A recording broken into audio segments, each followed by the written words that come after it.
Eh bien bonjour, bonsoir, on se retrouve pour continuer, enfin recommencer avec Midnight Lover. Je crois que le son est un peu fort, je vais le mettre comme ça, on verra bien. Et du coup on attaque l'histoire de Vladimir aujourd'hui. Alors j'ai eu un petit problème pour commencer, mais ça a l'air d'être passé. Ou j'ai appuyé sans faire exprès. Bon, elle disait oh, c'est pas bien grave. Mais du coup ouais, on attaque avec Vladimir parce que vous avez tous été bien consensueux dans les commentaires à me dire qu'il faut absolument faire Vladimir avant de faire Nil pour bien comprendre l'histoire. Donc je vous écoute et c'est parti. Qu'est-ce que j'ai mal, bon sang. J'ai l'impression d'être passée sous un train. Et qu'est-ce que j'ai fait? Et qu'est-ce que je fais par terre? Ah oui, et au final, du coup, il n'y a plus ma tête parce que du coup, je suis en tablette. Hein. Si vous avez bien suivi les dernières vidéos, je ne suis plus chez moi.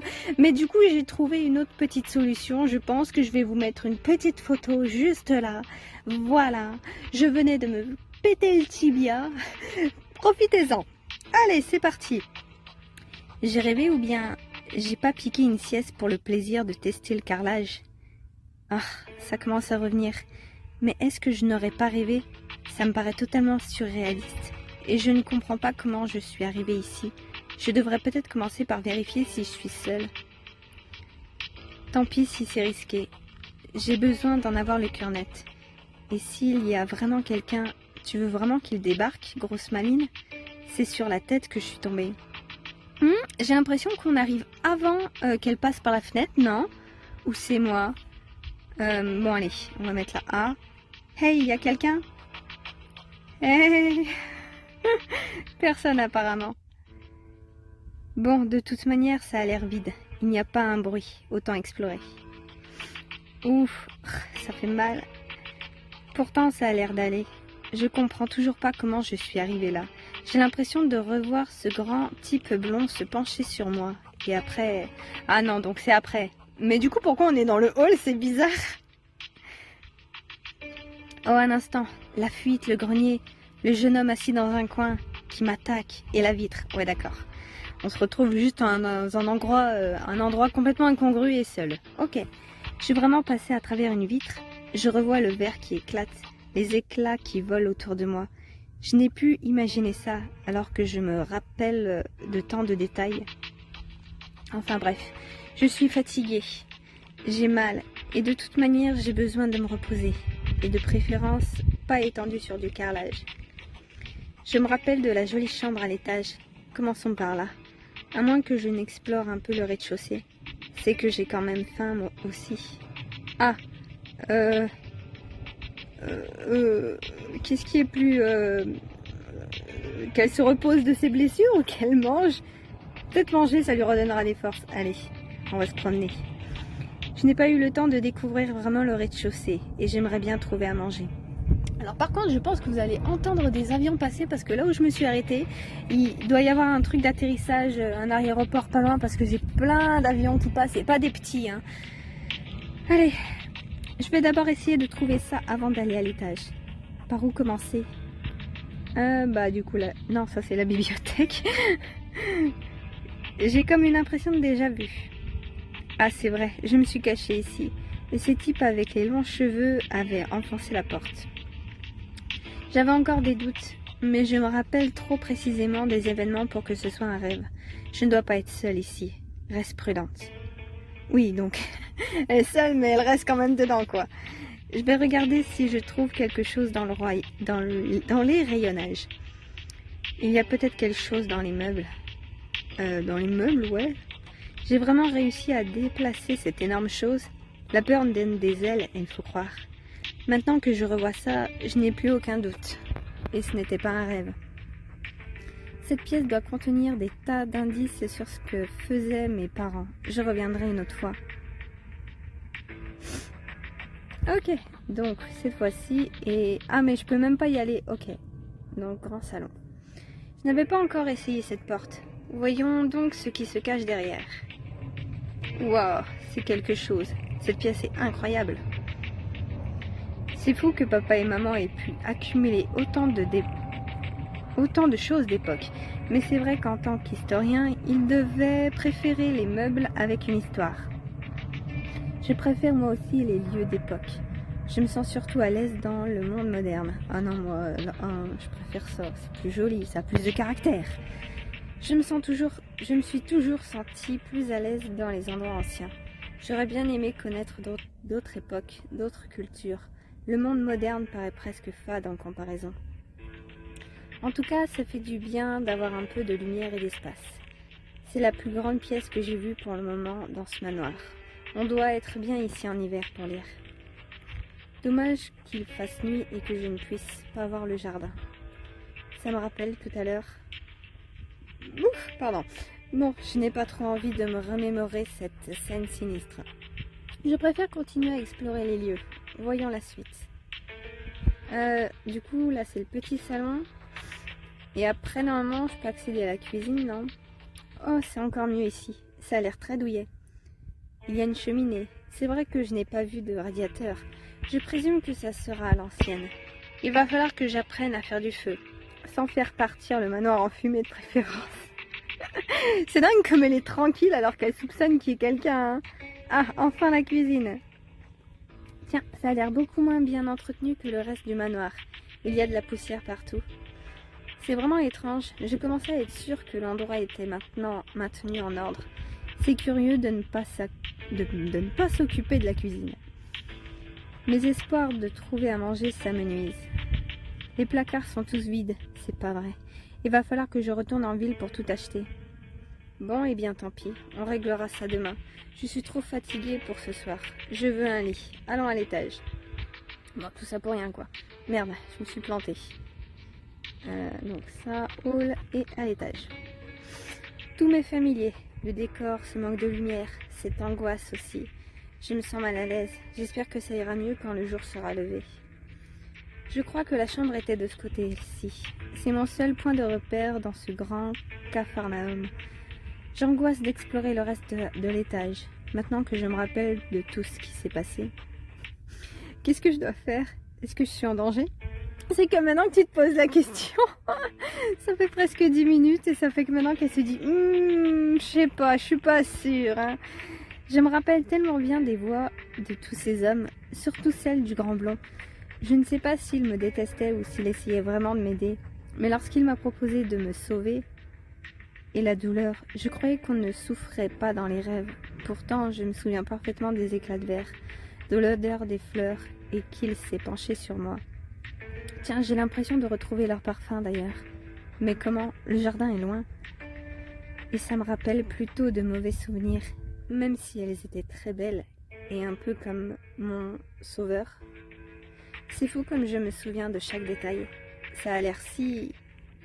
Alors que j'allais penser réel, un mouvement attira mon œil. Ouf. Et à peine avais-je eu le temps de me retourner que la réalité rattrapa mon imagination. Devant moi se tenait un homme blond, grand, l'exacte copie de mon sauveur, tel que je pensais l'avoir rêvé. Aussitôt mes souvenirs me revinrent, ainsi que la peur que j'avais ressentie face à cet homme qui m'avait poursuivi, et la panique me fit instinctivement reculer. Mais derrière moi ne s'ouvrait que l'escalier. Dans un éclair de terreur, je me sentis partir dans le vide. Bon sang! À peine avais-je battu inutilement des bras qu'une poignée ferme s'était refermée sur mon poignet. Ah, attends, moi faut que je me mouche là. J'en peux plus, je la goutonner.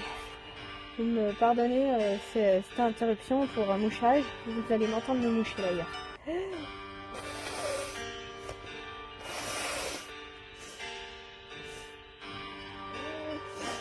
Voilà.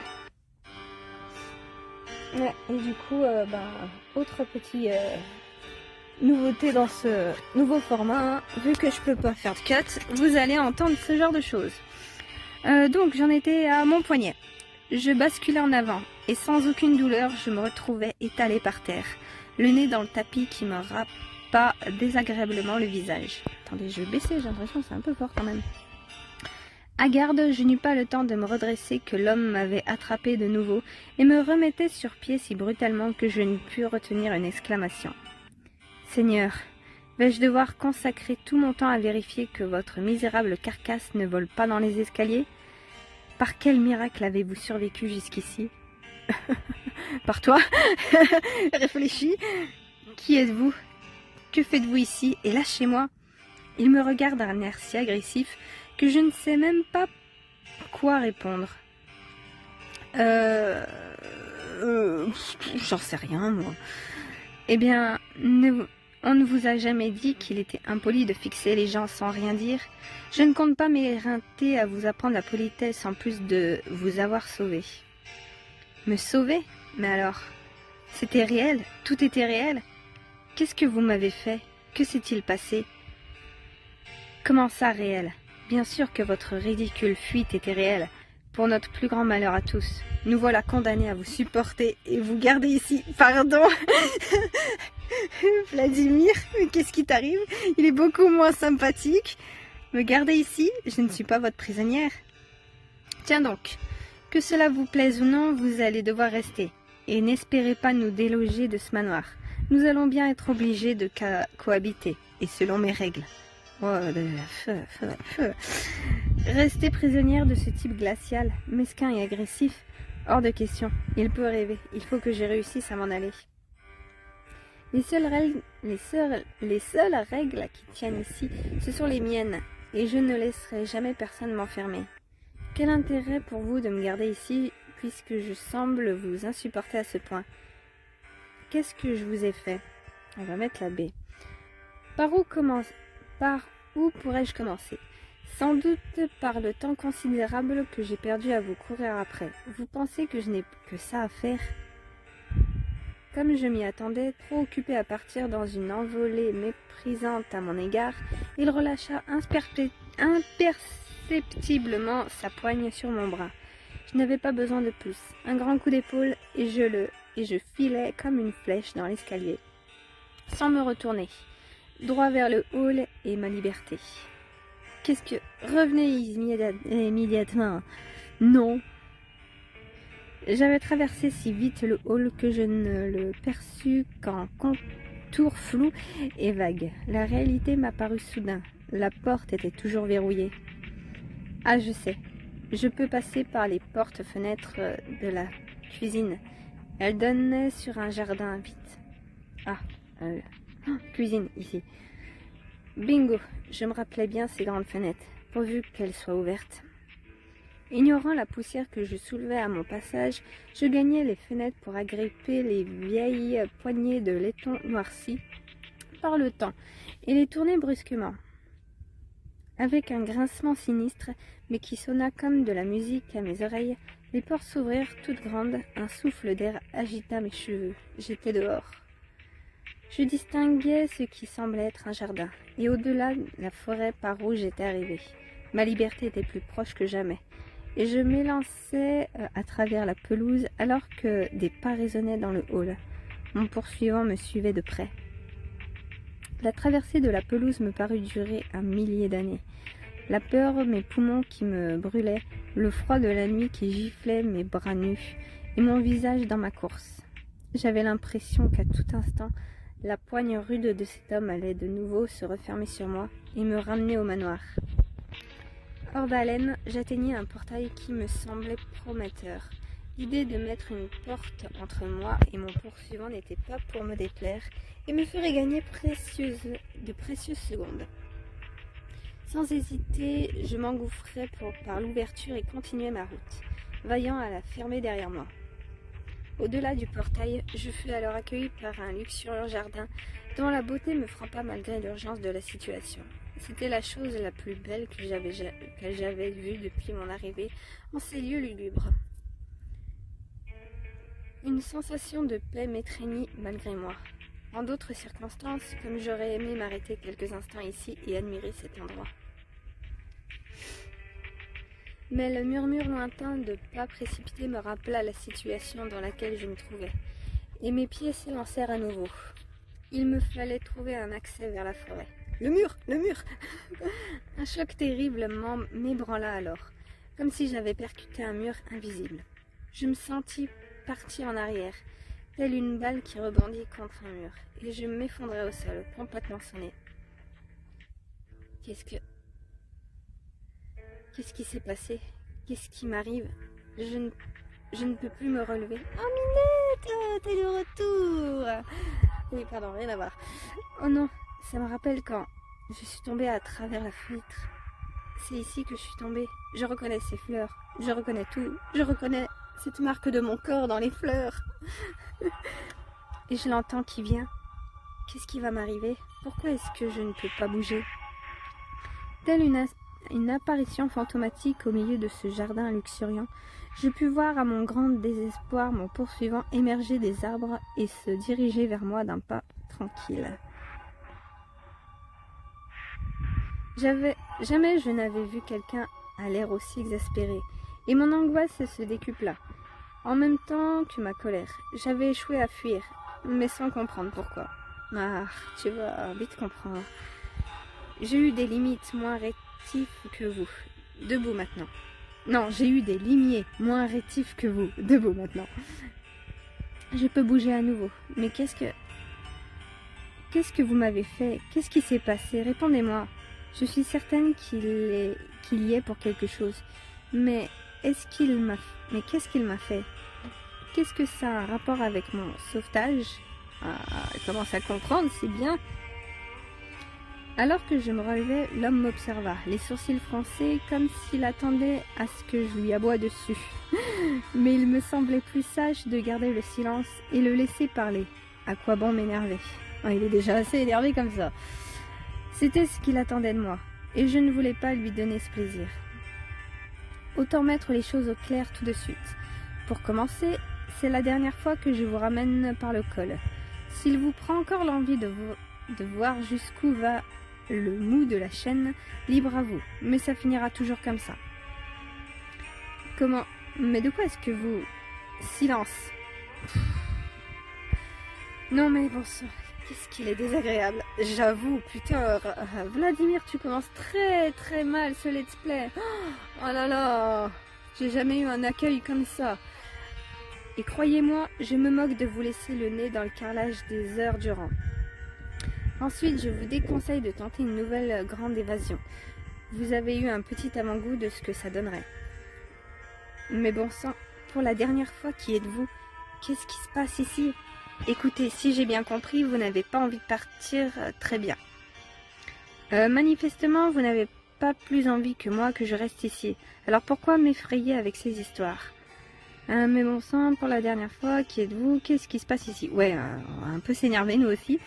Vous n'avez pas le droit de m'empêcher de partir. Je vous ai déjà fait remarquer que votre familiarité était exaspérante. Et mieux vaut vous y faire. Ici, il y a des seigneurs et maîtres en ces lieux. Il s'agit de moi et de mes camarades. Vous êtes un intrus ici, et je vous vois toujours comme tel. Il va falloir faire un peu plus d'efforts si vous voulez que je vous accepte ici, puisque nous devons désormais cohabiter. Redescends d'un étage peut-être, mec. Tu vois bien qu'elle est perdue. Je vous demande pardon. Je ne comprends rien à ce que vous dites, bon sang. Mais oui, il explique rien. Je déteste le regard qu'il me lance. C'est quoi son problème? Vous avez déjà oublié? Vous ne pouvez pas partir. J'ai sauvé votre misérable peau et de fait, vous êtes désormais mon calice. Enfin! Oubliez vos escapades. Dorénavant, votre monde, c'est ici. Et son centre, c'est moi. Ouais, ça, c'est moins réjouissant. Qu'est-ce que vous racontez? Regardez-moi, je suis bien vivante. Je ne suis pas un calice. Je ne sais même pas ce que c'est. Vous êtes vivante parce que nous n'avons pas eu le choix. Vous êtes désormais liée à moi. Mettez-vous ça dans le crâne. Non pas que cela me réjouisse, mais nous devons faire avec. Et à part être un tortionnaire odieux, est-ce que vous allez m'expliquer qui vous êtes, puisque vous êtes si déterminé à me garder avec vous?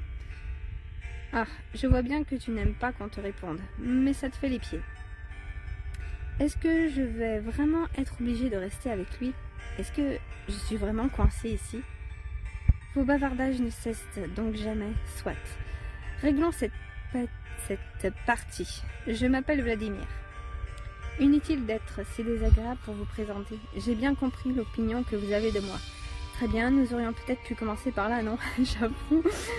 Drôle de nom. Cela dit, ça va être sa manière de s'habiller. Cela dit, ça va avec sa manière de s'habiller. Il y a quelque chose qui cloche depuis le début. Bon, on va mettre la B, hein. Pour ma part, je m'appelle Lily, et vous n'êtes pas obligé de vous montrer si méprisant. Cela ne fera pas avancer nos affaires. Ah, est-ce que je l'aurais mouché? Avec toutes les remarques qu'il a faites sur la politesse, il ne doit pas aimer qu'on le rappelle à l'ordre là-dessus. Oui, bah, il n'est pas très poli non plus, hein, je suis désolée. Et puis, pour quelqu'un qui ne veut pas se soucier de moi, vous êtes très déterminé à me garder ici. Je vous mettrais dehors de bon cœur si je pouvais. Ouf, il a l'air bien passionné d'un coup. Il a été si froid jusqu'à présent. Il y a donc un peu d'émotion sous ce veston glacial. Mais au fait, d'ailleurs, qu'est-ce que vous voulez que j'y fasse, que vous habitiez ici? Comment savez-vous que je peux y faire quoi que ce soit? Avoir sa tête, c'est plus que la peur d'appeler la police. Hein. Vous pourriez nous dénoncer aux autorités. Qu'est-ce que j'en sais? Que vous n'êtes pas les propriétaires des lieux? C'est moi l'intruse à la base, non? Je n'ai pas plus le droit de pénétrer dans ce manoir à la base de ce que vous en savez. Ben, si, vu que c'est son manoir. Qu'est-ce qu'elle raconte? Arrogant, mais pas toujours très malin. Hein. Je crois que j'ai mal lu, en fait, c'est tout. Vous avez perdu votre lettre lors de votre chute. Je l'ai conservée, pour qu'elle ne s'abîme pas. Tiens donc, et à quel moment pensiez-vous me la rendre? Vous espérez me faire avaler ça? Vous avez lu ma lettre. Ah bah oui, ça c'est clair, je crois qu'il le dit lui-même. Pour quelqu'un qui m'accuse depuis le début d'être impoli et rétive, je trouve ça assez fort. Entre deux insultes, vous vous êtes bien gardé de me la rendre et de vous soucier de me demander comment j'allais d'ailleurs. Ah bah tiens, je pensais m'arrêter et j'ai plus de PA. Non, je veux pas recharger par contre. Non. Est-ce que j'en ai des gratuits? Ah oui, j'en ai des gratuits. Bon, je vais quand même les prendre. Voilà. Voilà, nanana. Ok. Je peux revenir à... Ah voilà. Bon. De toute façon, je pensais m'arrêter maintenant. Ça fait déjà un petit 20 minutes. Je vais déjà essayer avec ce petit temps-là. J'aimerais bien faire une demi-heure au moins. Mais on va rester comme ça. Bon, alors. Bah, ça commence mal. Comment dire que Vladimir est... pas du tout le Vladimir qu'on a vu avant. Celui-là est bien plus arrogant, bien plus prétentieux aussi. J'ai envie de le baffer, mais bon. On va voir par la suite. Hein. Allez, bisous, à la prochaine.